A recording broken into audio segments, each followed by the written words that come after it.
नारायणरावांचा एकुलता एक मुलगा, ज्याच्यावर त्यांचा खूप जीव होता, खूप लाडाकोडात वाढला होता. परंतु तोच मुलगा आणि त्याची बायको दोघे मिळून नारायणरावांना फसवत होते.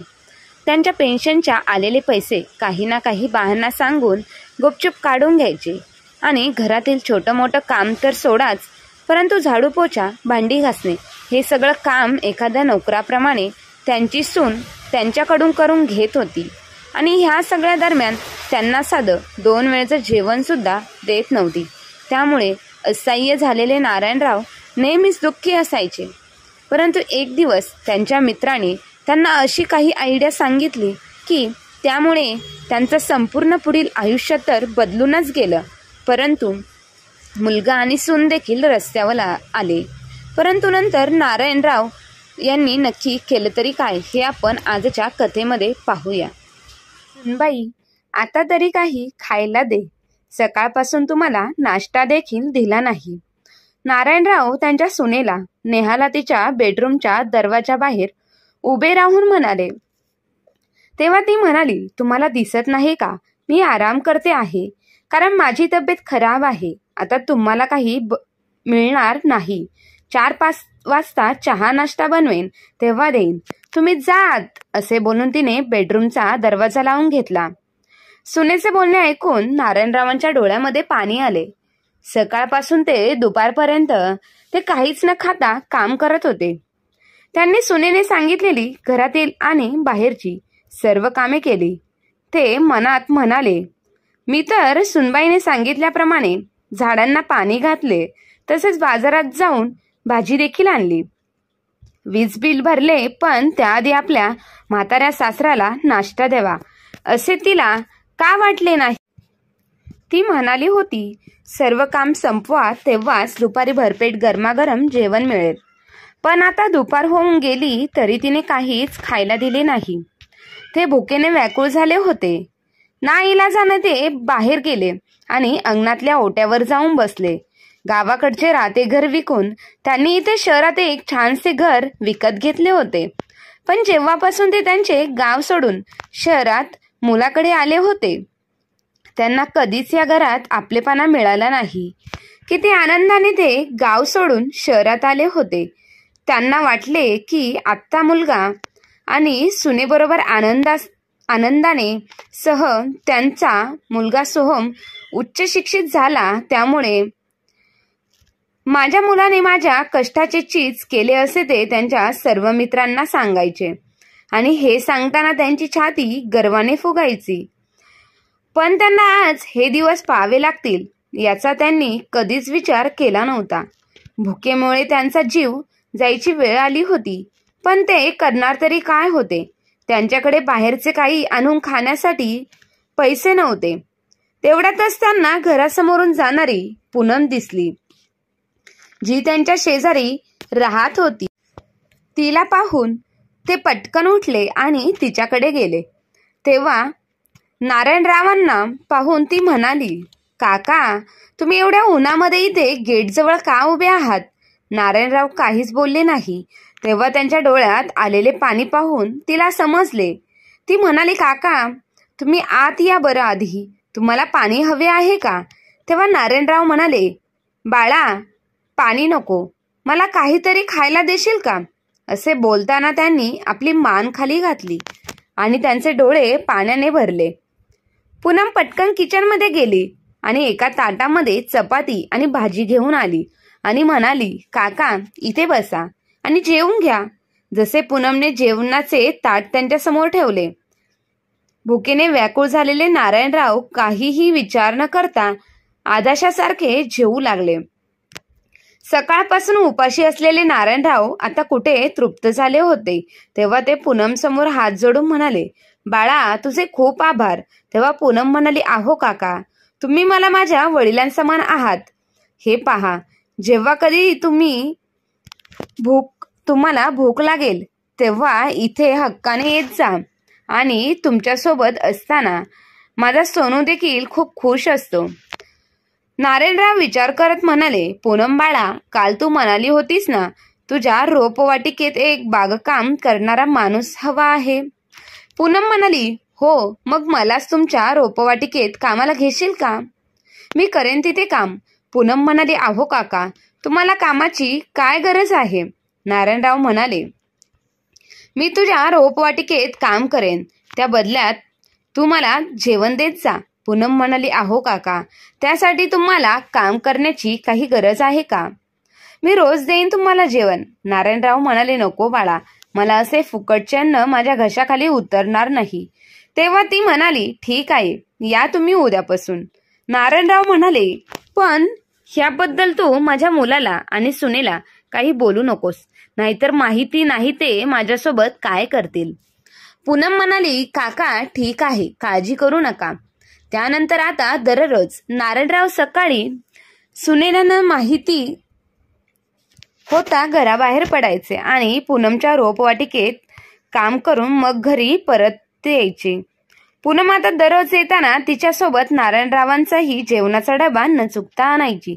असेच एके दिवशी नारायणराव हातात झाडू घेऊन पूनमच्या रोपवाटिकेच्या बाहेर एका माणसाला बोलत उभे होते. तेव्हा त्यांना त्यांच्या धाकट्या मुलाने विनायकने पाहिले आणि तो त्यांच्या बाबांकडे गेला. वडिलांच्या हातात झाडू पाहून त्याला खूप मोठा धक्का बसला. त्याला विश्वास बसत नव्हता की त्याचे वडील नोकराप्रमाणे इथे काम करत आहेत. तो म्हणाला, बाबा, तुम्ही इथे कसे? मुलाला समोर पाहून त्यांच्या हातातील झाडू सुटून खाली पडला आणि त्यांचे डोळे पाणवले. बाबांच्या डोळ्यातले पाणी पाहून विनयने बाबांना घट्ट मिठी मारली आणि म्हणाला, बाबा, तुमची अशी अवस्था कशी झाली? मुलाच्या तोंडून हे शब्द ऐकून नारायणराव लहान मुलाप्रमाणे रडायला लागले. विनायक म्हणाला, बाबा, मी तुम्हाला नेहमी विचारत होतो तेव्हा तुम्ही बोलत होता की वहिनी तुमची खूप काळजी घेते, पण मला तर तुमची अशी अवस्था पाहून असे काहीच वाटत नाही. तो पुढे म्हणाला, वहिनीने भांडण करून आम्हाला घराबाहेर काढले आहे आणि आता तुम्हालाही त्रास देत आहे का? बाबा, तुम्ही आत्ताच्या आत्ता माझ्यासोबत चला, मला त्या वहिनीला याबद्दलचा विचारायचा आहे. विनायक त्यांच्या बाबांना घेऊन वहिनीकडे गेला. तेव्हा त्याची वहिनी हॉलमध्ये आरामात टीव्ही पाहत पिझ्झा खात बसलेली होती. विनायकला समोर पाहून ती गोंधळली आणि म्हणाली, अहो भाऊजी, तुम्ही केव्हा आलात आणि आज असे अचानक न सांगता कसे आलात? विनायक म्हणाला, वहिनी, मी माझ्या बाबांना भेटायला न सांगता येऊ शकत नाही का? आधी मला हे सांगा, बाबांची अशी अवस्था कशी झाली? अहो वहिनी, बाबा भाकरीच्या तुकड्यासाठी बाहेर काम करत आहे आणि तुम्ही इथे आरामात बसून पिझ्झा खात आहात.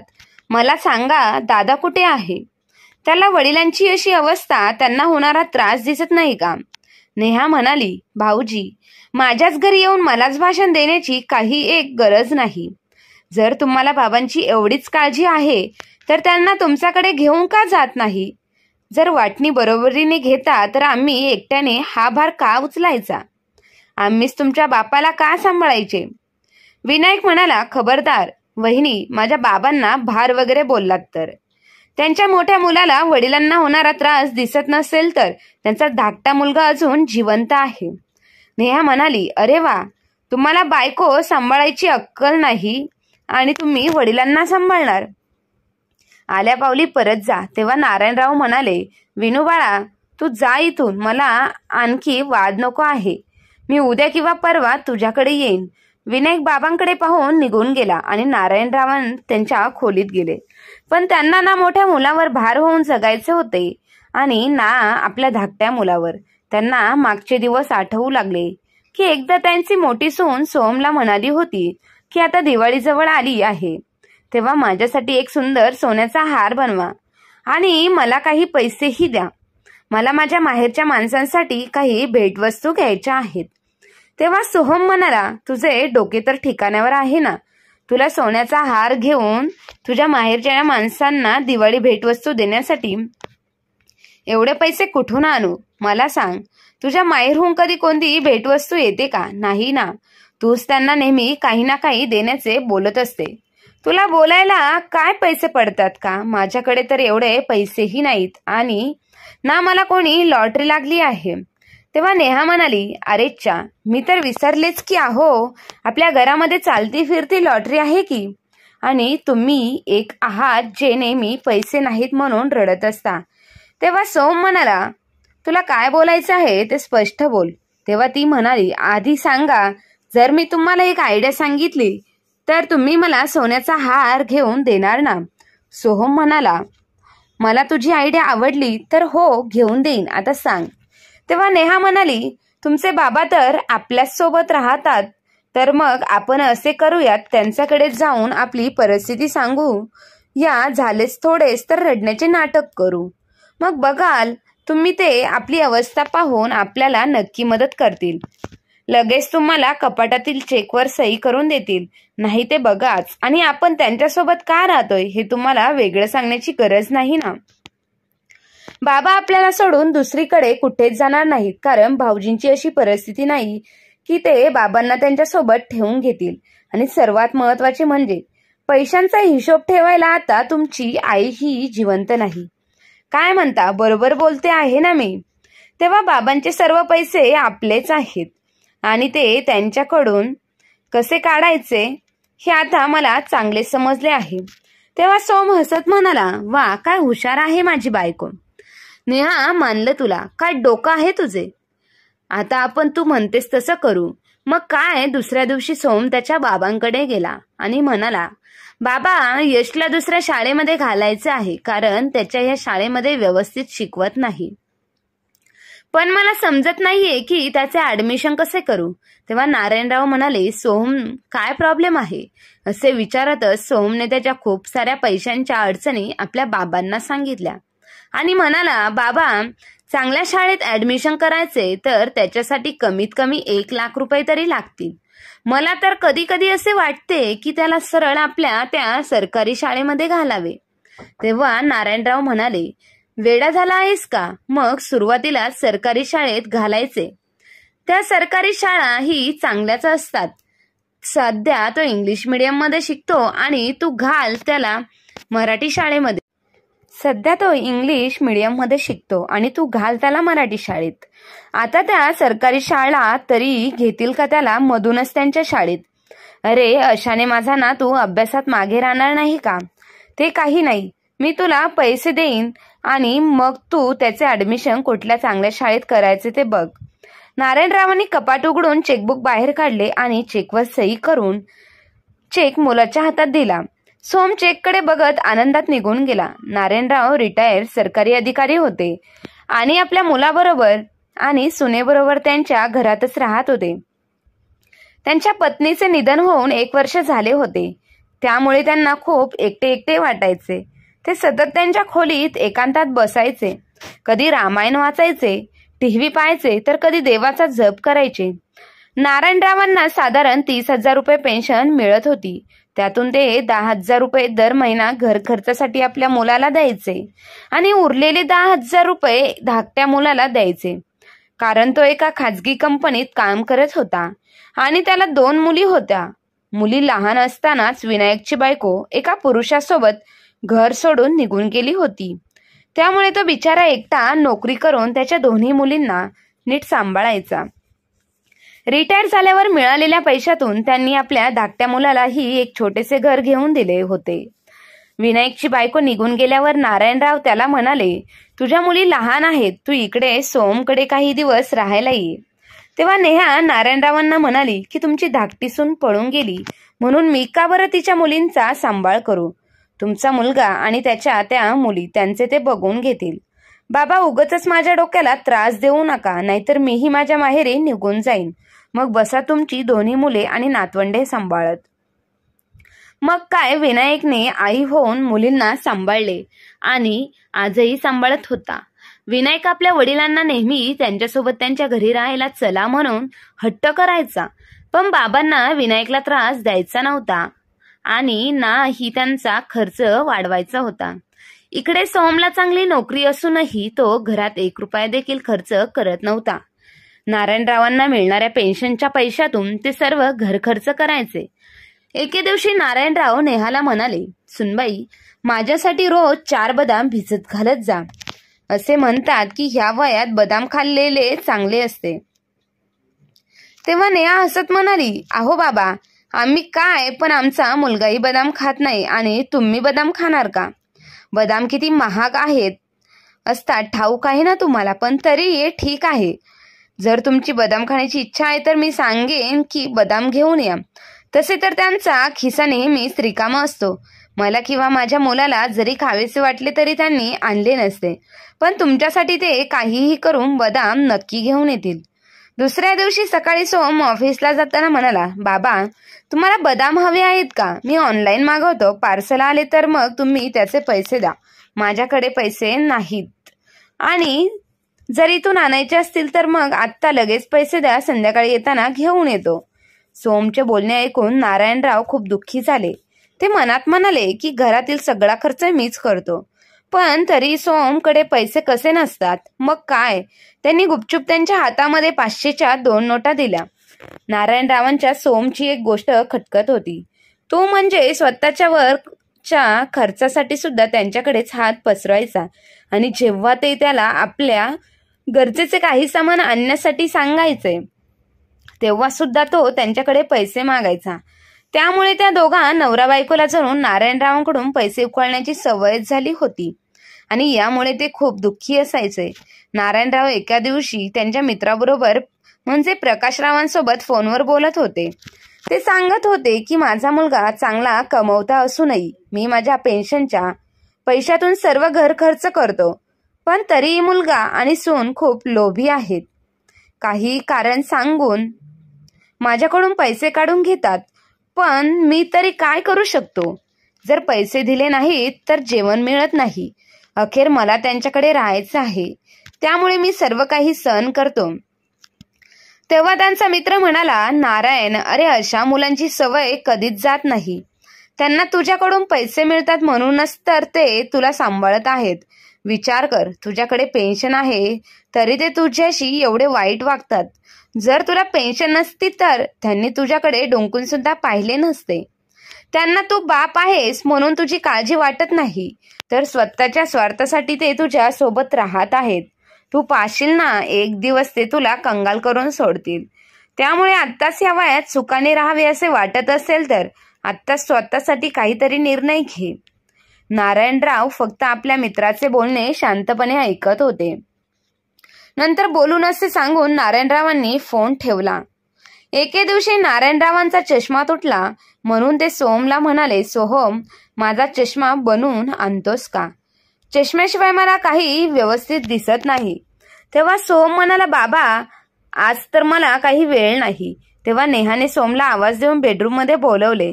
ती म्हणाली, अरे तुझ्या लक्षात काय येत नाही का? आज आपल्या आयफोन घेण्यासाठी जायचे आहे. बाबा म्हणत आहे तर तू त्यांचा चष्मा घे. चष्मा बनवायच्या नावाखाली आपल्याला बाबांकडून 2-4 पैसे जास्त घेता येतील, आणि तेच पैसे आपल्याला कुठेतरी वापरता येतील. बायको असे बोलतच तो त्याच्या वडिलांकडे गेला आणि म्हणाला, बाबा मला वेळ मिळो किंवा न मिळो, तुमचा चष्म्याशिवाय दिसत नाही म्हणत आहात तर मी तुमच्यासाठी नक्कीच वेळ काढेन आणि तुमचा चष्मा आधी बनवायला टाकेन. असे म्हणत तो बाबांचा चष्मा घेऊन गेला. मुलाचे वागणे पाहून ते दंग झाले की आत्ताच तर तो वेळ नाही म्हणून नकार देत होता, आणि त्याच्या बायकोने सांगितले की लगेच हो म्हणाला. संध्याकाळी जेव्हा सोमने चष्मा बनवून आणला तेव्हा चष्मासोबत त्याने 11,000 रुपयांचे बिल सुद्धा बाबांना दिले आणि म्हणाला, बाबा माझ्याकडे पैसे नव्हते त्यामुळे मी हे बिल माझ्या मित्राच्या पैशातून दिले आहे. त्याला पैसे द्यावे लागतील. मुलगा खोटं बोलतोय हे त्यांच्या चेहऱ्यावरून स्पष्ट दिसत होते. त्याचा खोटारडेपणा पाहून बाबांना खूप दुःख झाले, पण तरी ते त्याला काहीच बोलले नाहीत आणि गपचूप 11,000 रुपयांचा चेक सोमच्या हातात दिला आणि खोलीत निघून गेले. आपल्या खोलीमध्ये येऊन पत्नीच्या फोटोसमोर येऊन बसले. ते म्हणाले, पाहत आहेस ना यशोदा, आपल्याच बापाबरोबर मुलगा कसा धोका करत आहे. तू काय गेलीस आणि घरातले मला वेड्यातच काढायला लागली आहेत. माझी फसवणूक करतोय हे मला समजत नाही का? पण आता सांग मी याला कसा माफ करू? असे बोलून नारायणराव उदास होऊन बसले होते. तेव्हा त्यांचा नातू यश त्यांच्याकडे आला आणि म्हणाला, आजोबा हा बघा नवीन आयफोन, आत्ताच पप्पा घेऊन आले आहेत. चांगला आहे ना? माझ्या पप्पांकडे खूप पैसे आहेत. मम्मी जे काही मागते ते लगेच मम्मीला आणून देतात. नारायणराव म्हणाले, सकाळी तर तुझे पप्पा म्हणत होते की त्यांच्याकडे पैसे नाहीत. तेव्हा यश म्हणाला, म्हणजे पप्पा खोटं बोलतात का? कारण परवाच तर ते मम्मीला म्हणत होते की तू काही काळजी करू नको, आपल्याकडे भरपूर पैसे आहेत. नातवाचे बोलणे ऐकून नारायणराव दंग झाले आणि मग ते मोबाईल फोन घेऊन उलटा सुलटा करून पाहू लागले. अचानक त्यांची नजर त्या मोबाईलच्या बॉक्सवर असलेल्या किमतीवर पडली आणि त्यांचे डोळे फिरले. त्या मोबाईलची किंमत 1,00,000 रुपये होती. त्या बॉक्स खाली चष्म्याच्या बिलाची पावती सुद्धा होती. नारायणरावांनी त्या पावतीवर असलेली किंमत पाहिली तर त्यावर 3,000 रुपये लिहिलेले होते. हे पाहून त्यांना खूप वाईट वाटले. स्वतःच्याच घरामध्ये त्यांचा स्वतःचाच मुलगा त्यांना लुटत होता. 3,000 रुपयाच्या चष्म्याला सोहमने 11,000 रुपये सांगितले, म्हणजे बाकीचे पैसे त्याने मारले. नारायणराव खूप दुःखी झाले. काही वेळाने त्यांनी आपल्या मित्राला प्रकाशला फोन लावला आणि घडलेली सर्व हकीकत सांगितली. तेव्हा प्रकाशराव म्हणाले, नारायण, तुझा मुलगा त्याच्या स्वतःच्या खर्चासाठी सुद्धा तुझा पगार वापर करत आहे आणि अरे एवढा मागातला फोन घेण्याची काय गरज होती. हे बघ नारायण, त्याने त्याच्या मुलाची शाळा वगैरे काही बदललेली नाही. तू दिलेल्या चेकमधून त्याने हा मोबाईल घेतला आहे. नारायणराव म्हणाले, एवढी मोठी फसवणूक. ते पुढे म्हणाले, मला समजत नाही, मी एवढे पैसे देतो तरी सुद्धा हा मुलगा मला का फसवत आहे. अरे जर मी मरून देखील गेलो तरी सुद्धा माझा पैसा याच लोकांना मिळणार आहे का. मी हे पैसे घेऊन वर जाणार आहे का. रिटायर होऊनही माझ्याच पेन्शनवर घर चालते. मग सोहम त्याचे पैसे काय करतो. तो जो काही कमवतो त्यातून तर तो स्वतःचा खर्चही करत नाही. घर खर्चाला मी माझ्या पेन्शनचे पैसे देतो तरी सुद्धा हा माझी फसवणूक करत आहे. प्रकाशराव म्हणाले, नारायण, आजकाल जर मुलगा चांगला नसेल तर प्रत्येक म्हाताऱ्या आई वडिलांवर अशीच वेळ येते. फक्त आई वडिलांना मिळणाऱ्या पेन्शनचे पैसे पाहून ते त्यांच्या जवळ राहतात आणि वृद्ध आई वडील थकल्या कारणामुळे त्यांना कोणतीच कामे होत नाही. मग आपण काय विचार करतो, जर आपण मुलांना पेन्शनचे पैसे दिले नाहीत तर मग ते जेवणाचे हाल झालेच समजा. म्हणूनच नाईलाजाने मुलांच्या इच्छेप्रमाणे स्वतःचे मन मारून राहावे लागते. काही दिवसांनी नारायणरावांच्या डोळ्यांचा त्रास वाढत चालला होता. त्यांना दिवसा सुद्धा स्पष्ट दिसत नव्हते. तेव्हा एक दिवस ते त्यांच्या मुलाला म्हणाले, सोहम, मला तुझ्याशी काहीतरी बोलायचे आहे. तेव्हा सोहम म्हणाला, नाही बाबा, माझ्याकडे अजिबात वेळ नाही. मी जेव्हा ऑफिसवरून परत येईल तेव्हा आपण बोलू. नारायणराव विचार करायला लागले. जेव्हा याला पैसे हवे असताना तेव्हा त्याला बरोबर वेळ मिळतो आणि आज याला माझे बोलणे ऐकून घेण्यासाठी वेळ सुद्धा नाही. तेव्हा ते त्यांच्या सुनेला म्हणाले, नेहा बेटा, आज तुम्हाला डॉक्टरांकडे घेऊन जाशील. मला काही व्यवस्थित दिसत नाही, असे वाटते की आता डोळ्यांचे ऑपरेशन करावे लागते की काय. तेव्हा नेहा म्हणाली, अरे बापरे, डोळ्यांचे ऑपरेशन, यासाठी तर खूप खर्च येईल. जर सर्व पैसे तुमच्यावरच खर्च झाले तर मग घर खर्च कसा चालवायचा. आणि बाबा, तुम्हाला असे कुठे ऑफिसमध्ये जायचे आहे का. तुम्ही तर घरीच असता, तुम्ही कोणते कामही करत नाही. मग तुमच्यासाठी एवढा खर्च करण्यासाठी कशासाठी करायचा. एवढे बोलून नेहा तिथून निघून गेली. जेव्हा सोमला ही गोष्ट समजली तेव्हा तो म्हणाला, बाबा, तुम्ही हे मला आधी का नाही सांगितले की तुम्हाला व्यवस्थित दिसत नाही. म्हणून चला मी तुम्हाला डोळ्यांच्या डॉक्टरांकडे घेऊन जातो. ते दोघेही डॉक्टरांकडे जातात. तेव्हा नारायणरावांनी डॉक्टरांनी डोळ्यांचे ऑपरेशन करावे लागेल असे सांगितले. दोघेही घरी आले तेव्हा मुलाने हे सांगून वडिलांकडून सर्व कागदपत्रांकडून सही घेतली की डोळ्यांचे ऑपरेशन झाल्यावर तुम्हाला सारखे सह्या करायला जमणार नाही, त्यामुळे आधीच तुम्ही चेकवर सह्या करून ठेवा. 2 दिवसानंतर नारायणरावांच्या डोळ्यांचे ऑपरेशन होणार होते. ऑपरेशनच्या दिवशी सकाळी नारायणराव तयार होत होते तेव्हा त्यांचा मुलगा आला आणि म्हणाला, बाबा, आत्ताच मला डॉक्टरांचा फोन आला होता की त्यांच्या पत्नीचा मृत्यू झाला आहे, त्यामुळे ते 15 दिवस तरी हॉस्पिटलमध्ये येणार नाही. मग आता 15 दिवस तरी तुम्हाला थांबावे लागेल. पण आता नारायणरावांची तब्येत दिवसेंदिवस खराब व्हायला लागली. का कोणास ठाऊक, पण ना त्यांना खायला दिले जायचे ना कोणी त्यांना औषधे विचारायचे. तेव्हा नारायणरावांनी रोपवाटिकेत काम करून आपले पोट भरायचे. पण आज जेव्हा धाकट्या मुलाने त्यांना अशा अवस्थेत पाहिले तेव्हा त्याच्या डोळ्यातून अश्रू वाहू लागले. तो त्याच्या वहिनीला जाब विचारायला लागला होता, पण तिने त्याचा अपमान करून त्याला परत पाठवले. नारायणराव पार्कमध्ये गेले आणि त्यांनी पुन्हा आपल्या मित्राला फोन लावला आणि घडलेली हकीकत सांगितली. तेव्हा प्रकाशराव म्हणाले, नारायण, तू वेळीच सावध हो. असे होऊ नये, पण समजा उद्या तुला कोणता आजार झाला तर मग तेव्हा तू काय करशील? तुला वाटते का तुझा मुलगा तुझ्या दवाखान्याचा, औषधांचा खर्च करेल? त्यामुळे आज घरात सरळ सांगून टाक, तुमचा संसार आहे, तुमचे तुम्ही बघा. नारायणराव आपल्या मित्राला म्हणाले, तू एवढा स्पष्ट वक्ता कसा आहेस? तेव्हा प्रकाशराव उसासा टाकत म्हणाले, मित्रा, कारण मी हे सर्व भोगला आहे. फरक फक्त एवढाच की तू माझ्यासमोर तुझे मन मोकळे केले आणि मी नाही. अरे, माझा मुलगा तर माझ्यासोबत पेन्शन घ्यायला बँकेत यायचा. पेन्शनचे पैसे घेतले की त्यातील फक्त 500 रुपयाची एक नोट हातामध्ये ठेवायचा आणि म्हणायचा, तुम्हाला कशाला लागतात एवढे पैसे? तरी मी त्याला म्हणत होतो, अरे, कधीतरी माझी मुलगीही येते मला भेटायला, तेव्हा तिला तशीच रिकाम्या हाताने सासरी कशी पाठवायची? एखादी साडी किंवा तिच्या मुलांच्या हातात खाऊला तरी पैसे द्यावे लागतील ना. असे बोलल्यावर म्हणायचा, तिला काय भीक लागली आहे का? काही गरज नाही तिला साडी वगैरे घेण्याची. इथे आम्ही तुम्हाला सांभाळायचे आणि तुम्हाला काय तिची ओढ लागलेली असते. तेव्हा त्याचे बोलणे माझ्या मनाला खूप लागले होते. पण त्यानंतर सून देखील वेळेवर जेवण देत नव्हती. जेवणासाठी मला वाट पाहावी लागत होती. मी जेवण मागितले की शिळे अन्न द्यायची. तेव्हा मी स्वतःला खूप लाचार आणि मजबूर समजत होतो. नारायणराव म्हणाले, म्हणजे माझ्यासारखीच तुझी अवस्था होती. मग पुढे काय झाले? तेव्हा म्हणाले, मी तुझ्यासारखा रडत बसलो नाही. मी मला होणारा त्रास सहन केला नाही. कारण मित्रा, त्रास देणाऱ्यापेक्षा त्रास सहन करणारा जास्त गुन्हेगार असतो. मित्रा, तुला सांगू का, आता ह्या कलियुगात आई वडिलांप्रमाणे सांभाळून घेणारा मुलगा आणि सून नशीबवाल्यांनाच मिळतात. तुझे आणि माझे नशीब सारखेच आहे आणि त्यासाठी आपलीच मुले 100% दोषी आहेत. कारण काल परवा आलेल्या मुलीच्या भरवशावर तो आपल्या आईवडिलांना सोडून ऑफिसला जातो. ऑफिसवरून आल्यानंतर तो आईवडिलांना विचारत सुद्धा नाही. प्रत्येक गोष्टीमध्ये बायकोचा होला हो मिळवतो. त्याला कितीही सांगितले तरी बायकोचे बोलणे खरे वाटायचे आणि मी ह्या सर्व गोष्टींना त्रासलो होतो. तेव्हा नारायणराव म्हणाले, मग तू काय केलेस? म्हणजे यावर काय उपाय आहे ते म्हणाले.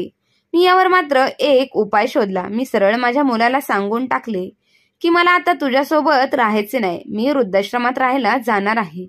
तेव्हा मला त्याने खूप अडवले, माझी माफी मागितली. अरे, माफी तर तो मागणारच, कारण प्रश्न तर त्याला यापुढे न मिळणाऱ्या पेन्शनच्या पैशांचा होता.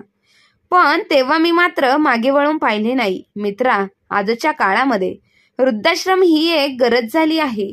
ज्यांची मुले बाहेरच्या देशामध्ये नोकरी करतात, मग तेव्हा म्हातारे आईवडील इकडे एकटे असतात आणि तेव्हा ह्या वयात समवयस्कर आपले सोबती असतात.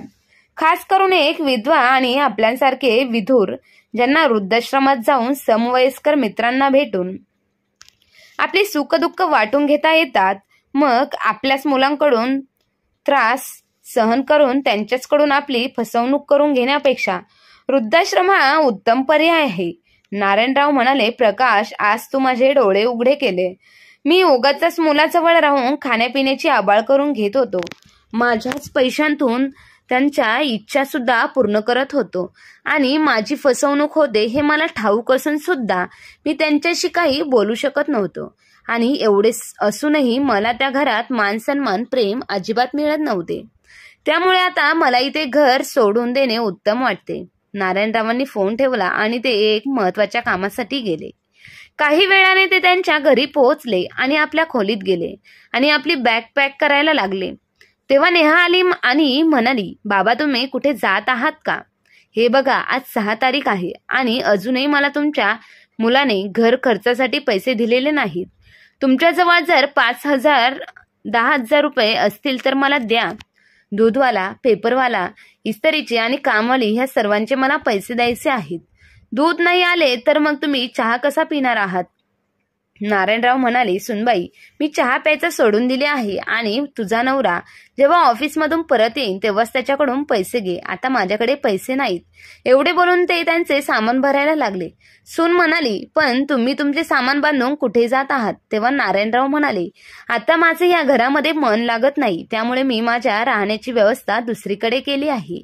आणि हो, आता मी इथे राहणार नाही, त्यामुळे हे घर मी एका व्यक्तीला विकले आहे.